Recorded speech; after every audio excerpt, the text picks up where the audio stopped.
What's up guys, it's Josh here from JV8 Studios, and today I'm here to have a look at this Aputure light.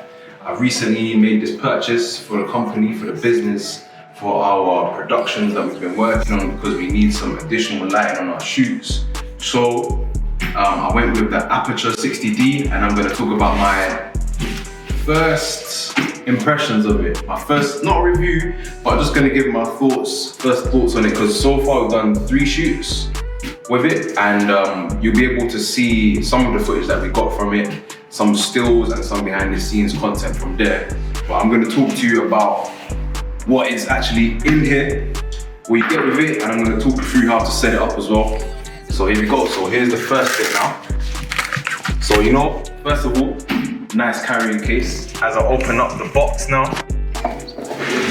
we've got a lot of gadgets and goodies in here. Yeah. So as I'm looking in here now, I'm going first the Aputure 60x. This is it.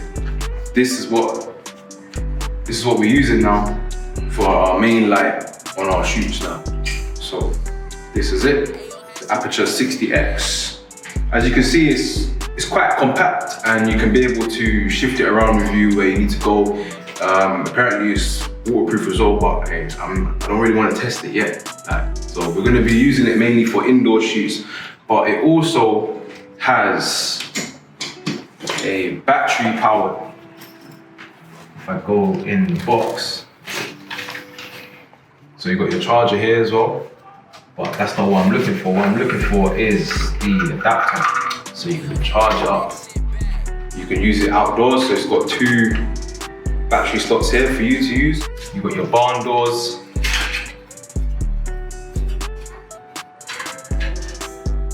There you go. Yeah, so you got your barn doors there. You've got your Bowen's mount adapter for putting any accessories on the edge there as well. You also have the other bit which plugs onto here, so you can be able to use it on indoor. I'm going to go through the setup with it, but you can be able to use it on indoor shoots like in a studio, etc. Or if you're outdoors, you might want to use a generator. So now I'm going to go through setup. So what I'd advise, if you're going to get a light like this, an expensive light, get a sturdy stand, a heavy duty stand. Yeah, this one I'm gonna put a link in the description of this one. But yeah, this one I got this off Amazon, and I'll put a link in the description for it. So I'm gonna set it up now. I'm gonna set up the light and set up the stand. So I'll set up the stand first. You wanna loosen these bits here first. Set it up. So set it up to the height that you want for your shoot. So loosen these bits and back it up like that.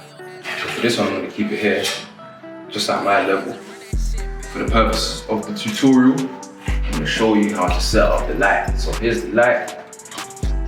Now what I like about this one as well is that it can be used as a key light and also as a backlight as well. So you'll be able to see the different type of effects it has on there. And also, if I show you this as well,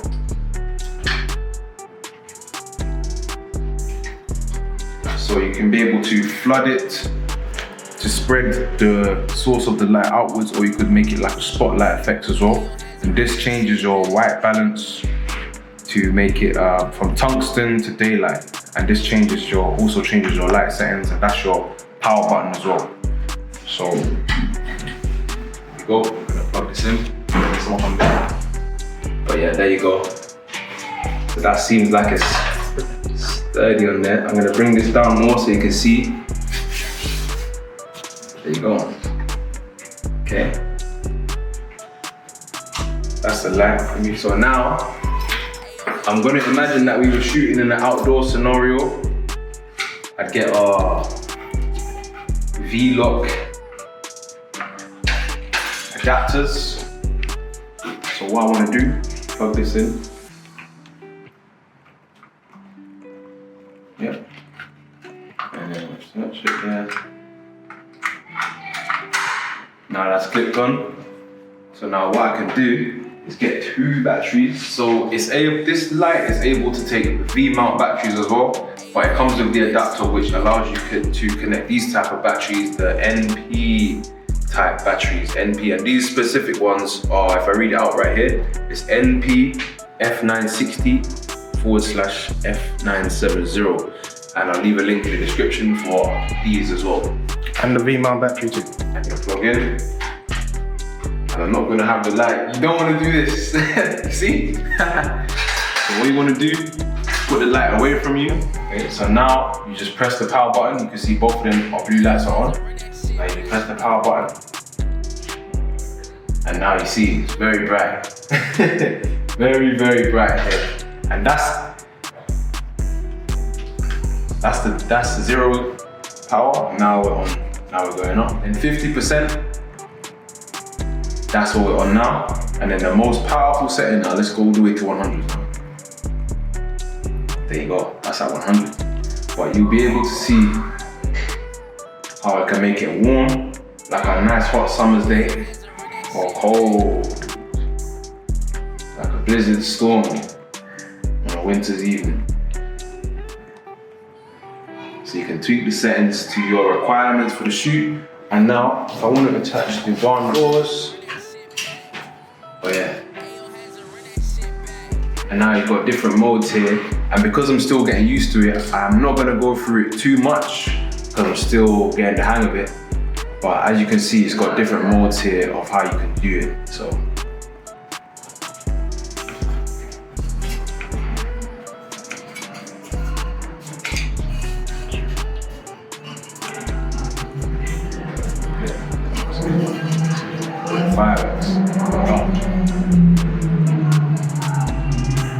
So you've got different lighting effects on there. Yeah. Different type of light, paparazzi, you can have it. Flashing lights and all type of things there, yeah. So, and now if I put the barn doors on, so now you can be able to angle the barn doors to make a directional type of light. Here, you see.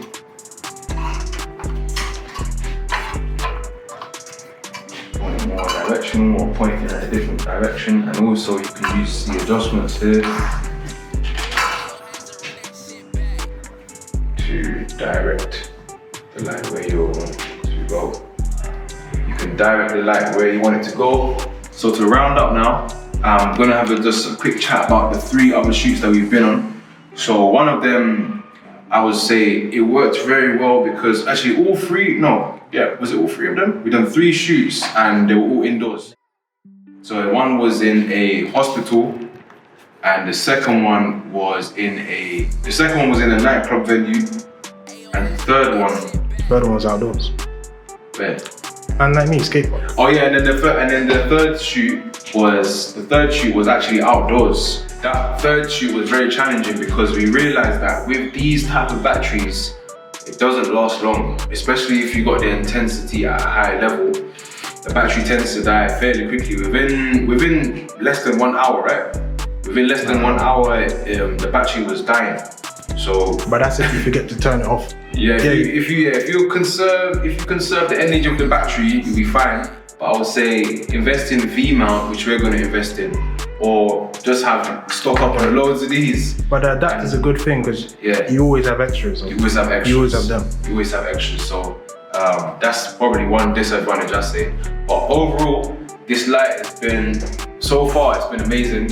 We've been able to really, there was a scene where he was standing against the window and he had the backdrop of London, and we was really able to get the full color contrast of the background of London due to this being able to light up the face, so we didn't have to turn the aperture and the ISO all the way up. We was able to use this light to really flood the whole scene and keep the background just at the right exposure level as well.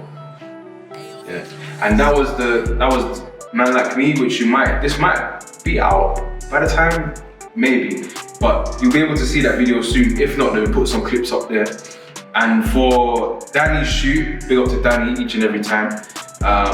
So we done her shoot in the nightclub, and she's a dancer, so This actually worked very well because we could just plug it in and we didn't have to use any batteries throughout the shoot. So it worked very well in that sense. And this actually worked as the main key light. In fact, in all the shoots that we've done so far, this has been the key light. So even though, like I said before, you can use it as a backlight, but with these last 3 shoots, we've used this one as a key light. And so far, it's worked well. The NHS one at the hospital, that also worked very well because even though we was filming in a very confined space, we was able to angle the light away, because another thing is that this light can be really intense, especially if you haven't got a diffuser or a light dome. It can be a really intense light. So we haven't had a chance to get one yet. So instead, what we did was have the light going, angled it outside of the room, and you'll see a picture there because I did take one. You'll see how I angled that light as well in that shot. And it worked, and the lighting came out very good, and the background was the background was in the right exposure level, so I'd say. And also we used our old lights, which is lighting me up now, and we used those as a side light to add an extra lighting on the scene as well. So, but once again, this is the key light, and that's what we use for our last 3 scenes. And so far, I'm impressed with it, and I want you guys to look out for the full review, which is coming soon on JV8 Studios. So don't forget to like, comment, and subscribe to stay updated with the latest content from us, and we'll see you soon.